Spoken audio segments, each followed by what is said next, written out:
There are nights on the NHL schedule where the numbers feel predictable, where the matchups fit neatly into expectations, and then there are nights like this one. Nights where losing streaks collide with offensive firepower, where injuries reshape entire identities, and where teams trying to rediscover themselves step onto the ice with something bigger than just 2 points on the line. These are the games that make fans lean forward, that make bettors second-guess their tickets, and that remind us why hockey is a sport where momentum is everything, until it suddenly isn't.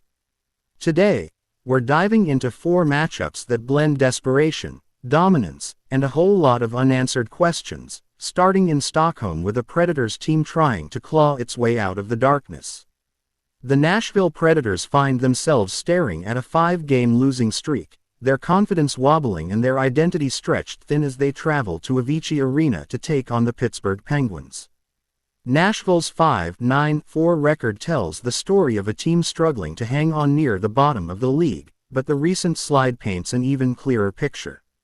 They are 2-6-2 in their last 10, most recently folding 6-3 against the New York Rangers in a game where the cracks were too obvious to hide. The absence of Roman Josi has taken a wrecking ball to the Predators' defensive core. Without their top defenseman, puck movement sputters, defensive coverage breaks down, and every mistake feels magnified. Offensively, Filip Forsberg has done everything he can, averaging 14.7 goals and 7 assists through 18 games, with Ryan O'Reilly offering secondary stability with 13.6 goals and 7 assists. But no matter how hard they push, the Predators can't shake the reality that 2.56 goals per game simply isn't enough when you're hemorrhaging chances at the other end. Meanwhile, Pittsburgh walks into Stockholm looking, and skating, like the far more complete team. A 9-5-3 record, a firm foothold in the Metropolitan Division, and a surge of confidence driven by what has quietly become one of the league's sharpest offensive units. They're 4-3-3 in their last 10, and Evgeny Malkin is playing like a man determined to remind the hockey world he still belongs among the elite. With 21 points, 4 goals and 17 assists, he orchestrates everything.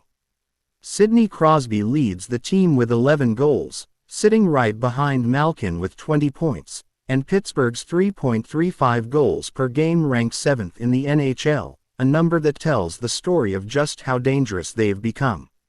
On the back end, Artur Silovs has been a stabilizing force with 8.916 save percentage and a 2.49 goals against average. Even with Tristan Jarry missing time with a lower body injury, the Penguins' structure remains intact. They concede only 2.65 goals per game, a full goal less than Nashville, and the gulf between these two teams feels bigger than the standings alone can show. This matchup has the feel of a team trying to stop the bleeding versus a team sharpening their weapons for a bigger fight ahead. Nashville's desperate, their injuries are piling up, and their defensive structure is cracking at the worst possible time. Pittsburgh, on the other hand, is rolling. Better offense, stronger defense, healthier roster, and a deeper bench. The prediction feels clear. Pittsburgh Penguins 4, Nashville Predators 2. From Sweden, the narrative shifts to Carolina, where the Vancouver Canucks walk in wounded, wobbly, and searching for answers. Vancouver's 8-9-1 record doesn't fully capture the turbulence beneath the surface. They're 4-5-1 in their last 10, and the numbers tell the story of a team slipping out of rhythm, averaging 3.00 goals per game but surrendering 3.50 in that same stretch. Elias Pettersson leads the team with 3 goals and 10 assists, while Quinn Hughes continues to drive play with 8 assists in the last 10 games. But this is where things get messy. Both Hughes and starting goaltender Thatcher Demko are dealing with injuries. Hughes is day-to-day and questionable. Demko is out. Without their puck-moving maestro and their backbone in net, Vancouver enters this matchup in survival mode. Carolina, meanwhile, looks like a machine. An 1-1-5-0 record, a stronghold at home, and a 6-4-0 run in their last 10. They're perfect, 5-0, when they take fewer penalties than their opponent, and their discipline is one of the key reasons they're finding early season success. The Hurricanes average 3.5 goals per game in their last 10 while giving up only 2.9, and with no players on the injury report, their depth becomes overwhelming. Jackson Blake leads the way with 4 goals and 8 assists, and Logan Stankoven, with 4 goals and 2 assists in the last 10, continues to emerge as a dangerous complement. When you combine home ice energy, roster health, and a statistically superior offense and defense, the matchup becomes lopsided, especially against a Canucks team walking in without their best defenseman and their goaltender. Carolina Hurricanes 5, Vancouver Canucks 2 feels like the story that fits the numbers, the trends, and the eye test. The next stop takes us to St. Louis, where the Blues enter the arena hoping that their recent 3-2 win over Calgary is the spark they've needed.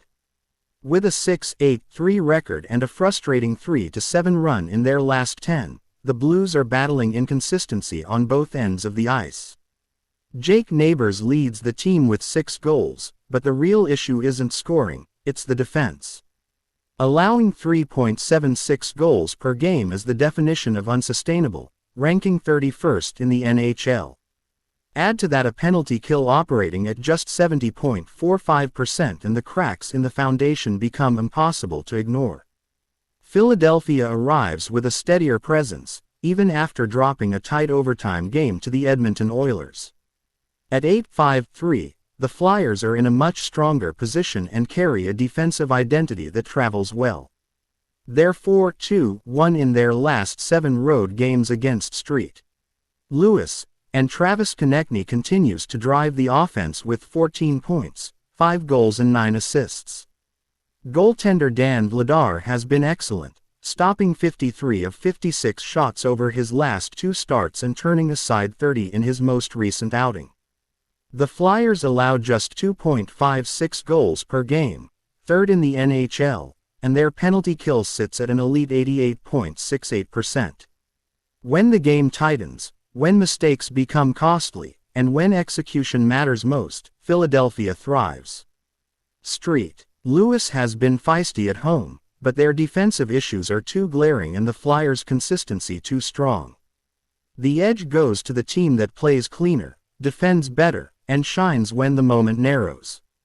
Philadelphia Flyers win 4-3 over the St. Louis Blues. The final matchup takes us west to Utah, where the Mammoth continue to build one of the more interesting early season identities in the NHL. At 1-0-7-0, Utah has established a strong 5-1-0 record at home and sits as one of the league's most quietly balanced teams. They average 3.29 goals per game and allow only 3.06, a slight but meaningful defensive edge that becomes even more important when facing a team like the Islanders, who are almost perfectly symmetrical on paper. New York sits at 8-6-2 with a 4-3-1 road record. They score 3.31 goals per game and allow 3.31. That kind of balance often means their games are decided by the thinnest details, momentum swings, special teams, and home ice noise. Both teams come in fully healthy, but Utah's structure and home ice presence give them a narrow but clear advantage. The Mammoths simply play a more complete game in their own building, and their defensive consistency is enough to tilt this matchup in their favor. The prediction leans toward Utah Mammoth 4, New York Islanders 2. 4 games, 4 different storylines, but all tied together by momentum. Who has it, who's losing it, and who's fighting like hell to get it back? If you're riding with these predictions, you're riding with the numbers, the trends, and the story the ice has been telling all season long.